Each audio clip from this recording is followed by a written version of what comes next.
Bueno, buenos días a todos.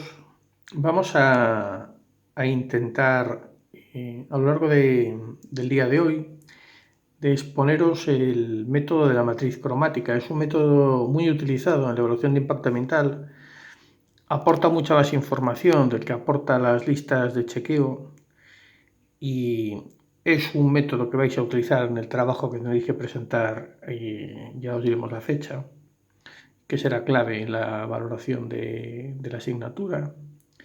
Y este método de la matriz cromática en esta exposición lo que os vamos a establecer o intentar definir de la forma más concreta posible un método de trabajo que os va a ser útil cuando estéis elaborando este tipo de matrices.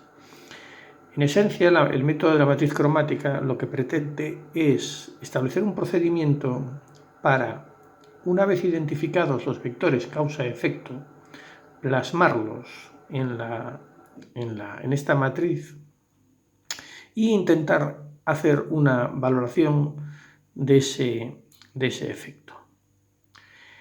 Asociarlo a todas las medidas correctoras que vais a establecer e intentar compararlas con distintas alternativas. En suma, el método de la matriz cromática básicamente lo que pretende es establecer un sistema de matrices concatenadas, el procedimiento, aunque luego ya a la conclusión a la que lleguéis sea más fácil de comprender y de elaborar. Pero lo que se pretende es establecer un sistema de matrices concatenadas donde se establezca la interacción que se produce entre la acción del proyecto o entre las acciones aparejadas en el proyecto y todos los factores ambientales involucrados como consecuencia de esas acciones e intentar ver o predecir los efectos que en ese factor ambiental, en ese parámetro ambiental, produce la acción, asignándole una tonalidad, un color determinado, y en función de la tonalidad le estaremos de alguna manera dando una valoración al impacto. De manera que los colores más oscuros nos orienten de alguna manera de la fortaleza o de la fuerza de ese impacto, de ese efecto negativo del impacto, o el aspecto positivo mediante otro tipo de marcación, pero también atendiendo a un nivel de tramas o de colores y marcas. El método se establece, por lo tanto, en una serie de fases. Esto es aplicable a las matrices cromáticas, pero es aplicable a todo tipo de matrices que vamos a estudiar a lo largo del curso.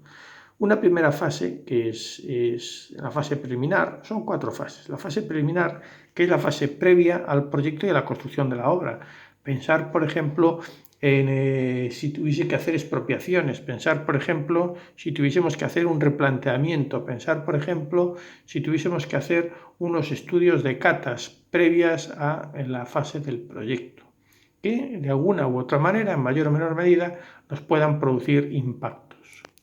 Luego tendríamos la propia fase de construcción, que es la que intuimos que va a suponer mayor número de impactos.